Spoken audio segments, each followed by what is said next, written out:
Welcome to the Canarian International Meeting of Alcohol. My name is Kathleen and I am your alcoholic serving as your secretary this evening. Please join me for a moment's silence to remember the still suffering alcoholics both inside and outside of the meeting.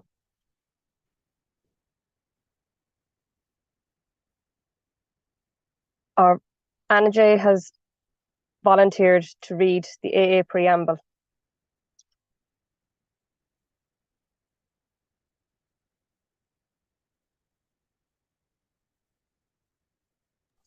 Good evening, my name's Anna and I'm an alcoholic.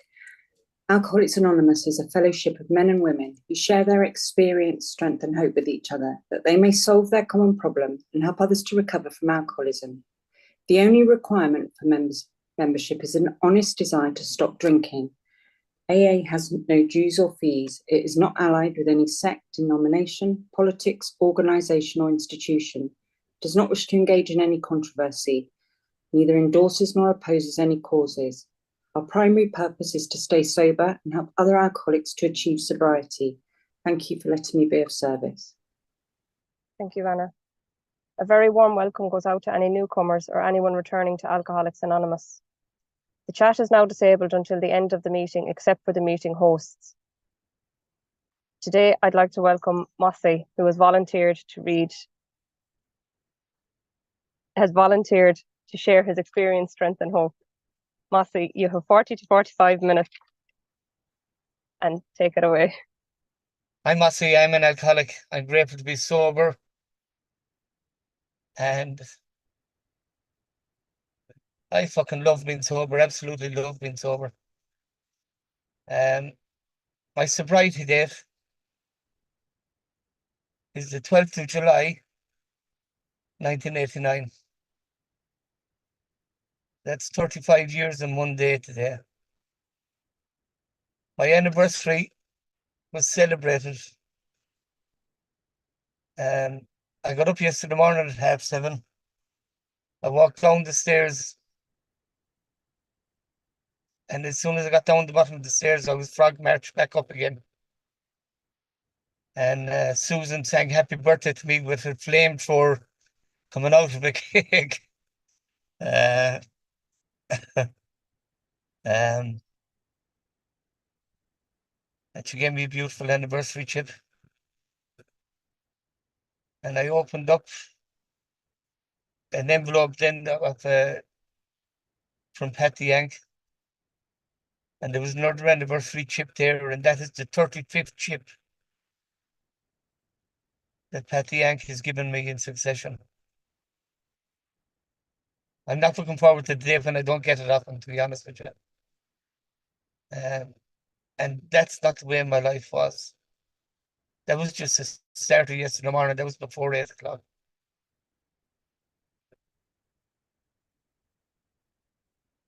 I came from a dysfunctional family. From day one, it was a disaster. We moved from Sligo to Galway when I was 8 years of age. And as soon as I moved, I was torn away from the best friend that I had. And I never really recovered from that. For me, that was the start of it. But I do tell the story that I was born on Wine Street in Sligo, which I was. I don't believe I stood a chance but to be an alky. And I was born on the shortest day of the year, so I never grew up. That's my excuse anyway. But when we came to Galway, we moved up to Galway, and I never fitted in after that. I moved from school to school. And because I was being bullied in school, and a nun tortured me then inside the one school. And I had to move out of that. And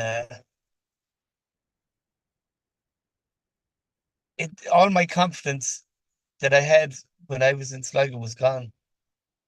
And I'd be whatever I needed to be so that I'd get you to like me.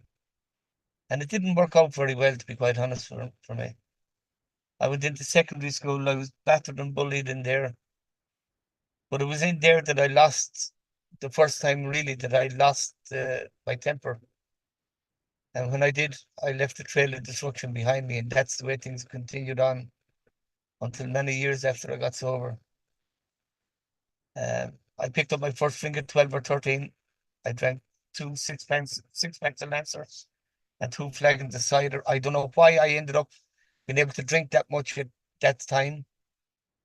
And the people I drank with, the guy that went in and bought the drink for me died inside in the lock ward of a mental hospital. The guys I ended up drinking with from the start ended up being winos on the streets of Galway.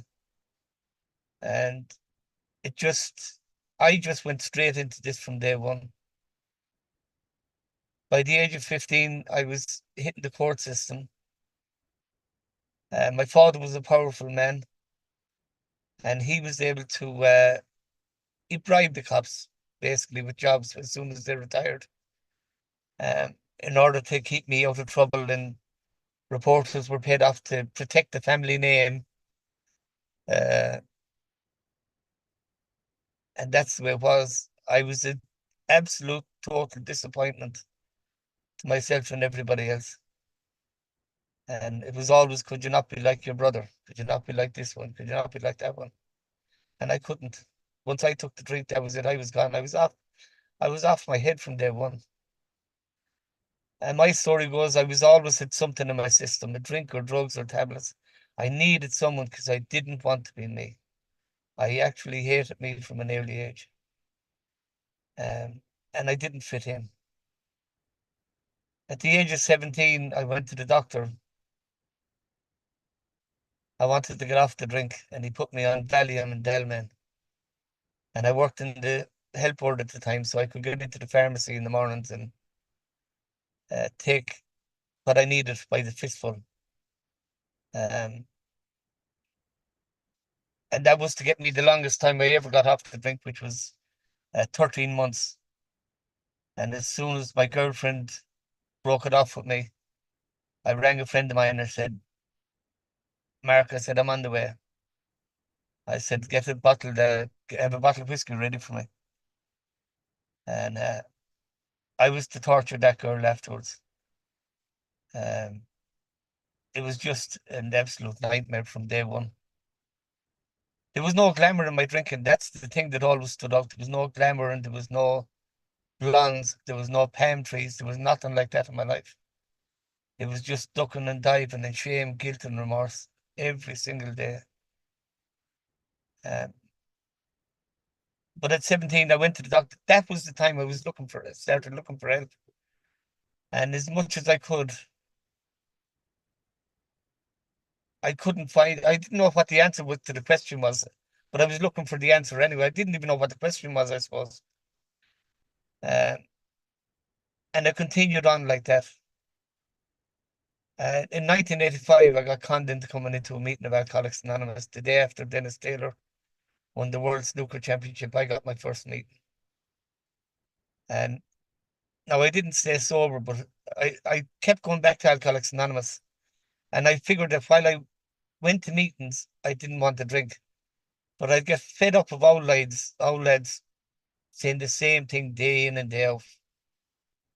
And I wouldn't want to listen to them. And then I'd go back out drinking again. Old lads like Mick the Ferret, you know what I mean? I couldn't tolerate it. And after 4 years of going in and out and not getting it and trying to figure out why, and I gave it up on my own then for 6 weeks. And while I was after drink that time, two guys used to come up to me, Bernard Mack and John DeLegg, and they'd be asking me, how are you staying sober without meetings? Because we want to stop as well, you know. And I knew they were winding me up. And I wanted to tell them to get the hell out of my house, but I couldn't. And it was just absolute misery. My last drink lasted 4 days. And at the end of that, I walked out of the Harbour Bar. I'd £6 and 19 pence in my pocket. And I walked out of the Harbour Bar and a taxi pulled up beside me, who was a member. And I said, bring me up to the psych. And the psych wouldn't take me. I was too drunk.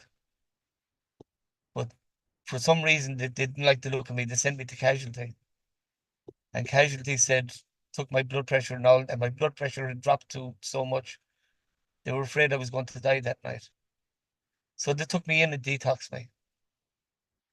And I figured out during that time that I wanted to stop drinking. but I could go back using drugs because that's the way to do it. So I got out of, I done the thing in there, got detox, came out, and within the half an hour of being home, I was back in the Harbour Bar again. And there was a guy inside there skinning up a joint. And as soon as I seen him, he used to be 28 years sober. As soon as I see him, I said, skin up another one there. And I got stoned and I couldn't score that day. So I came home. At least I was stoned. I was all right. I came home. I was supposed to go back in that night at 8 o'clock. And all the paranoia and the fear was back inside me again by 8 o'clock that night. And I was afraid to go outside the house. I was totally full of fear. And at 4 o'clock that morning, I got down on my knees and I said, if there's any God there or whatever, just let me get some sleep. I needed some sleep. I just wanted to get some sleep. And I passed out and I woke up the following morning, the 12th of July, 1989. And I walked down the stairs and I knew everything was my fault. It wasn't my parents. It wasn't the schooling. It wasn't the cops. It wasn't the judges. It was no one. It was Mossie's fault. And I walked into Merchant Road in Galway and I wanted to see Bernard. And I spent an hour walking up and down outside his office, or an hour and a half, and I just couldn't face it. I couldn't face any members again because I just let everything down, everybody down again. And I felt so, so unworthy. And I walked away because I just couldn't knock on the door. And as I walked away, he opened the door. It's like he was watching me. He opened the door and he said, "How are you, Master?" I said, "Bernard, I am absolutely fucked." And I was shaking inside and out. And he came around and he gave me a big bear hug. And he said, "I'm glad you're feeling so bad, Mossy." He said, "You need never feel that bad again." And he walked me up the steps of Osnam House. And you know something, that day changed my life. My story goes that I was a few weeks sober. I was 3 weeks sober. And I was asked to share, and I said, "My name is Mossy, I'm an alcoholic." And AA has changed. The funny thing was, people were saying the same thing. And I realized why these old guys kept saying the same thing. It's because they weren't changing their story. I was the one that kept changing my story. And shortly after that, I was brought up to a guy's house. I'd never met the guy before. He was 10 and a half years sober, I think it was. And after 20 minutes or a half an hour in his house, his brother said to me, he said, "I can't listen to him anymore." He says, "Come on, I'll give you a lift home." And for some reason, I didn't go with him. I waited because this guy was talking something. I don't know what he was talking. And that guy's name was Jimmy Hickey. 5:30 that morning, he drove me up home. And I was back down the next night for more of Jimmy Hickey's treatment. But he had a handle of the program like I've never heard before. And he knew how to talk to me, and he could get inside my head. He knew what I was thinking before I was thinking it myself. It's like he'd planned the way the whole conversation would go, and it'd be cleared out my head. I don't know how he done it. But he said to me one night, he said, "What do you do if you get a new television or video?" I said, "What?" I said, "You sit it up in the counter and you play around with it." He said, "That's right." He says, "What do you do after a half an hour?" I said, "After a half an hour, I'd probably get the instruction manual to find out how it works." I didn't know what I was saying myself. I had no idea what I was saying. And Jimmy was crippled and he got up off the chair and he had one crutch and he was bending around the back of the chair and he picked up something and he threw it at me. And he threw the big book of Alcoholics Anonymous. He said, "Here's the instruction manual." He says, "If you want to get sober," he said, "this is how you do it. If you don't know," he says, "take your misery and F off out of here." And I didn't want to go. I was desperate at this stage to try to stop this pain in my head. And the pain for me was always guilt, shame, and remorse. So he said to me, you read a line until you know what's in the line. You read a paragraph until you know what's in the paragraph. And you read no more than a page a day. And that you don't cross over from one page to the other, even if you're mid-sentence. And you know something, for once in my life, I've done what I was told. And he promised, the night he threw the book at me, he told me, he paused and he said, and I promise you, Mossie, a life beyond your wildest dreams if you don't do what you're told. And I didn't know what that meant. But I know my life up to that point was absolutely miserable. I'd failed really as a father, I'd failed as a husband, I'd failed as a son. I nearly achieved stuff, but I never finished anything. But I done exactly what Jimmy told me to. And then things started happening. I'd be down to my last 20 cents. And somebody had knocked on the door and offered me a bit of work. I remember a guy coming up, he said, I'll give you a fiver to change the front tire of the car, I have a puncture. And I was literally down to my last 20 cents. We'd spent years getting a bag of coal to last bag of coal and put it into 7 bundles to make that heated 3-bedroom house. The nets don't add up. I owed a fortune in rent. The milkman stopped delivering, the coal man stopped delivering. There was nobody delivering unless they got cash up front. And I had 3 kids inside in the house at that time. And but I was shown how to pay my bills. I ended up being one of the most popular guys with the coalman because I used to buy my coal on June, July, and August. I wouldn't buy it the rest of the year. And for the 1st of September, I think I'd have about 5 tons of coal and 3 tons of singles. So my house was red hot all year round. You could walk into my house, I'd be in a pair of shorts and a vest. And that was it. I haven't gotten an eviction notice since I gave this program my best shot. The electricity hasn't been cut off. Funny thing is, my car stopped running out of petrol. This is what I began to notice from the beginning. And, we paid the bills first. That was the first order of business. And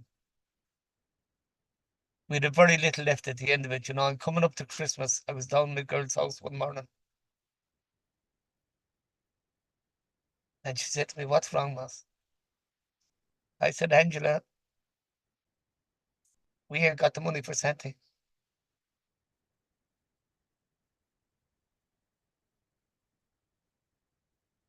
And she said, Mossy, she said, go into the kitchen, into the hot press, under the pink baby grow. She said, take £200 and just go and buy Santa for the kids. Now, there was a bit of to and fro, but she just told me to do it. Now, she never asked me, was I going to pay her back or how I was going to pay her back or when I was going to pay her back. She said, just go and get Santa for your children. And that was an amazing thing. I was trusted. Now, I had no idea how I was going to pay her back either.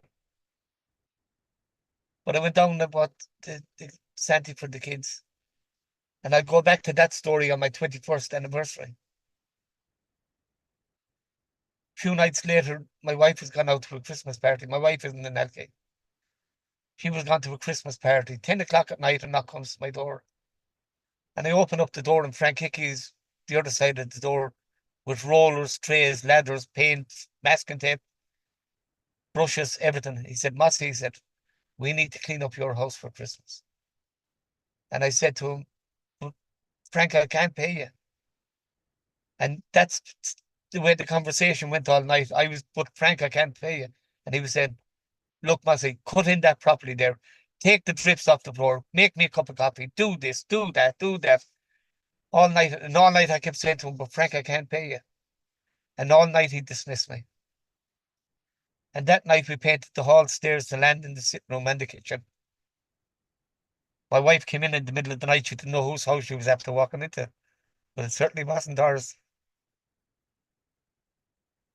And at the end of the night, I got the message of Alcoholics Anonymous in a few words. We loaded up his van, and I said, Frank, I cannot pay you, man. And his reply to me was this. He said, if you really appreciate what I've done for you, Mossie, he said, go help others. And that for me is the big book of AA in one sentence. Go help others. And I've tried to do that since. I've absolutely tried to do that since. Shortly after Christmas, I was 6 months sober. And I woke up that morning. I realized I was 6 months, I was 26 weeks, I was 180 days. And I felt like I could put another day on this. And that's all I've done since. That's all I've done since is keep adding on the days.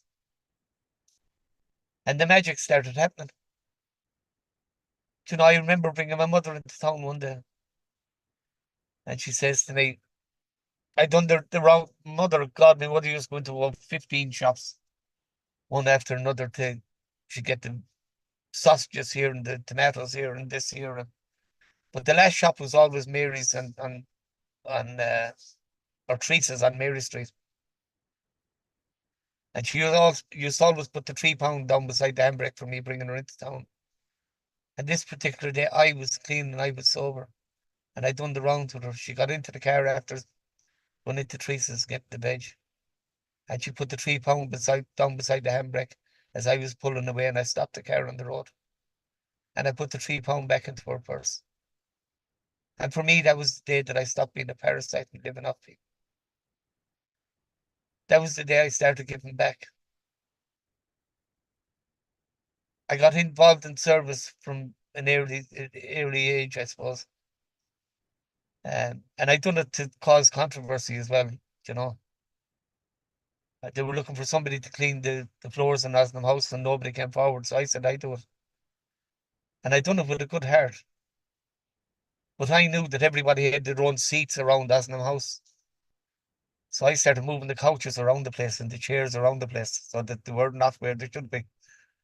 And eventually somebody else took up the job because they didn't want me screwing up their heads. I remember going into the meeting the first night I done it, and I sat down on my chair because my chair was the only one that was never moved. Sat down on my chair and I watched the old guys coming in, and there was uproar over the fact that I moved out there. I moved the couch from here to there and there to there, and but, I used to enjoy it. I used to enjoy having the crack. And you know something, life got an awful lot better. You know, I'm blessed that I learned how to be a father and that change being a father it was slow, and learning how to be a half decent husband. I'm 40 years with Josie now at this stage. I've tried to shake her off for the last 35 since I got sober, but she ain't going. Yeah. My kids all talk to me. I know what goes on in their life. I know stuff I shouldn't fucking know about my children. I know everything about them. And it's nice to have that trust with them. I absolutely love being sober, you know. I've gone from feeling unwanted to feeling loved no matter where I go. The amount of calls I got over the last couple of days, the amount of text messages. I got gifts and cards, and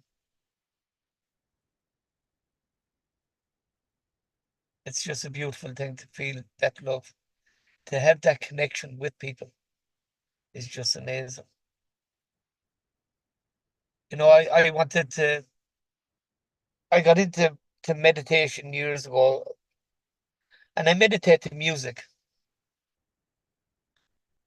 And I got into this guy called Krishna Das. And I decided he was doing one concert in Europe, which was in Germany. I decided I was going to Germany to see him. And two members said they were going to come with me. And then I was on to Carden one day here, and I said something, no, I'm heading to Germany or something. And she said, when is he playing? And I looked up and geez, there was a load of dates. And one of them was the 12th of July, my anniversary, which was yesterday. And so we went to that concert. And Father Neil came from Brighton, and Karen from Henley, whatchamacallit from Liverpool, Jeannie from Liverpool. And they came to spend the day with me.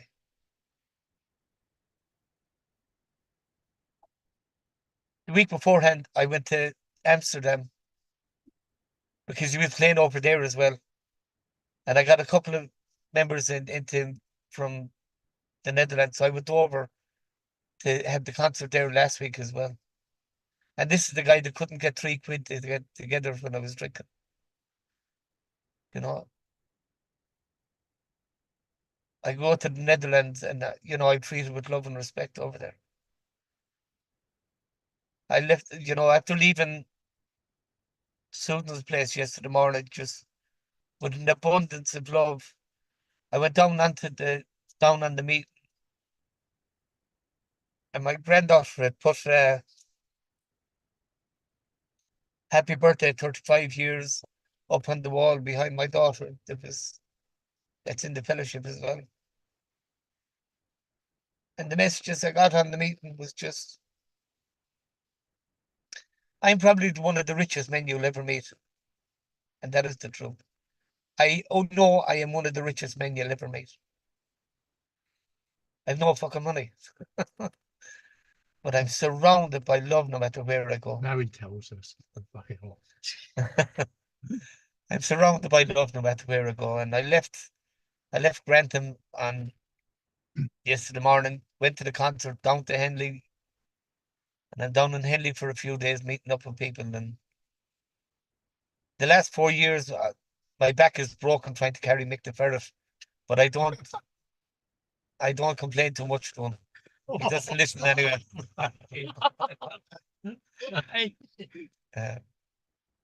You know,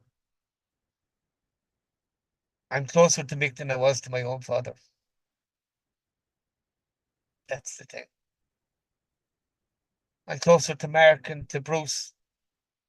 And I don't know who else is on the there than I am to my own brother. It's an amazing thing. If you put in a bit of effort into your sobriety, what happens? Because the miracle is there, it's just waiting to happen. If you put in a bit of effort, and that's the only thing I've done. I put in a bit of effort. I was told to stop thinking of myself. If I thought of somebody else for 5 minutes a day, I'd have a good day. I was also told I was not going to make it as a singer. I was told I only know 3 notes. Do, re, mi, mi, mi, mi, mi, mi, mi, mi, mi, mi. I didn't understand what he was getting at the time, but I learned it shortly afterwards. Think of others. I'm glad that the people that came into my life, that have carried me through. No matter what I've gone through, there's always a member there at the end of it. I've had two of my kids going in and out of prison, going through the court system, all that goes with that. And I've been able to stand beside them regardless.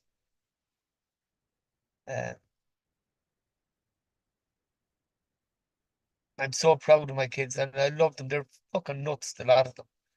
But I love them and I accept them the way they are. And, one of the gifts I've been given, what time is it? All right, we're all right.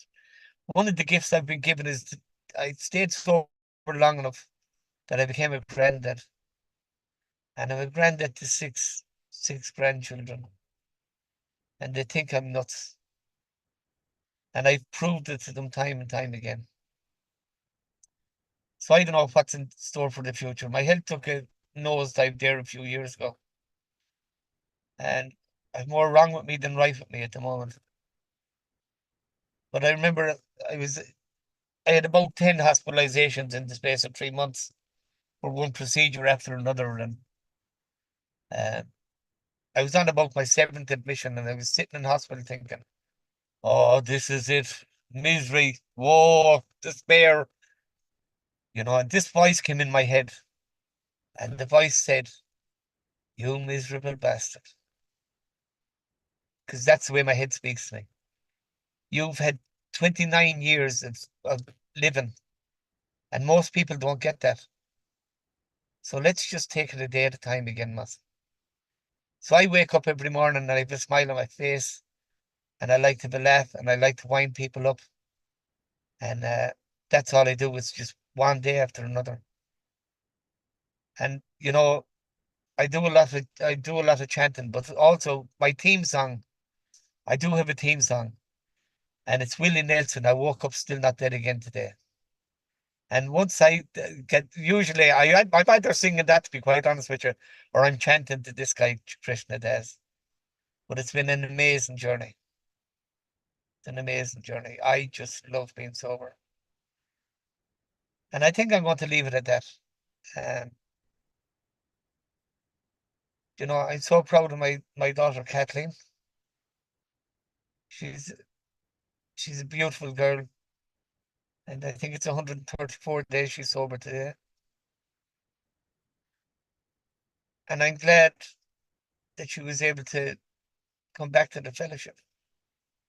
I love to see anybody coming back to the fellowship. And the trick is to just give the program a chance. Give it a chance. Because I'm telling you now, if nobody told you today, you can have a life beyond your wildest dreams if you do what you're told, but you got to use the fucking instruction manual. You know, that's the only thing I know for certain. You have to use the instruction manual. You know, I didn't believe in this online stuff because online stuff doesn't work. But this meeting started, and this meeting has changed my life all over again. It's mostly online I do when I do service around the world. And I'm glad to be able to do it. And thanks everyone for your support. You see, we've Mick the Ferret here 48 years sober. You've me 35 years, Karen 15 years. And my friend here behind is 20 months, I think, today. We're all different. But, you know, we're all on this journey together. I can't stay sober without you. I can't stay sober unless I get the meetings and work the program. I know that for a fact because I tried every other way and it didn't work. The instruction manual for me is what works. You know, I'll finish on this. I woke up one morning, my wife was roaring and laughing in bed. I said, you're after waking me up. What are you laughing at? She said, I'm laughing at you. I said, what do you mean you're laughing at me? You're after waking me up. She said, I'm laughing at you. I said, why? You're chanting away there in your sleep for the last half an hour. I mean, you know, that's what's going on in my head, not the violence that I used to be involved in, and not the guilt, shame, and remorse. I'm free today. I'm a free man. I love being sober. My name is Mossie. I'm an alcoholic. I can't do it without you guys. And that's it. Over and out from Watford. You know where we are today? We're in the temple today, where the George Harrison built for the Hare Krishnas. That's where we are today. I'm not a bit religious, guys, in case you think I am. I'm not. But I'll tell you something. I felt a lot of love today and yesterday. And I feel it most days. Thank you all for accepting me as I am. Thank you, Mossie. Thank you, Mossie, for your share this evening. I have the honour and pleasure to say I've experienced firsthand what you've done to help people and the effort and time you've put into the programme in Alcoholics Anonymous every day. We've come to the end of the sharing part of the meeting, and I'm going to have to choose somebody offhand because I had someone, but they seem to have left the meeting. And I am going to ask Brian D, if you have the promises handy, if you would like to read the promises, please. I would be happy to, and I'll have them handy in Yep. 1 second here.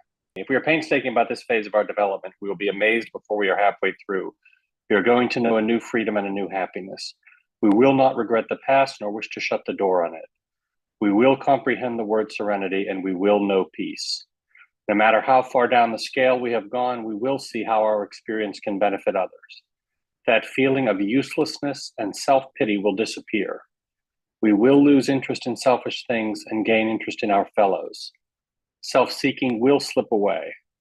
Our whole attitude and outlook upon life will change. Fear of people and of economic insecurity will leave us. We will intuitively know how to handle situations which used to baffle us. We will suddenly realize that God is doing for us what we could not do for ourselves. Are these extravagant promises? We think not. They are being fulfilled among us, sometimes quickly, sometimes slowly. They will always materialize if we work for them. Thank you very much, Brian, for doing that on the spot. I'd like to thank our co-hosts. I'd like to thank the timekeeper, Carol, with an E. I would like to thank Anna J for the preamble, and I would like to thank you again, Brian, for the promises, and also for any screen sharing that may have been done.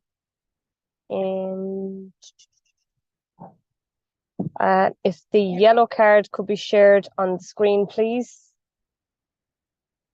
If it's there. No. Okay. Thank you, Bruce. Who you see here, what you hear here, when you leave here, please let it stay here. Chat will now be enabled as we close the meeting, and I would like to ask Mossie to say the Serenity Prayer with the mics open. And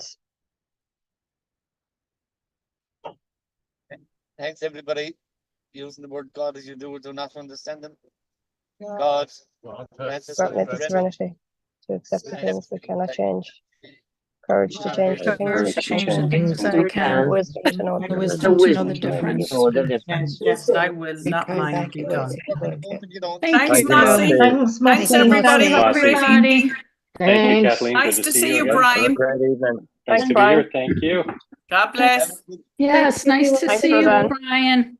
Very nice. Thank you. Good to be here. Glad you're here. Yeah.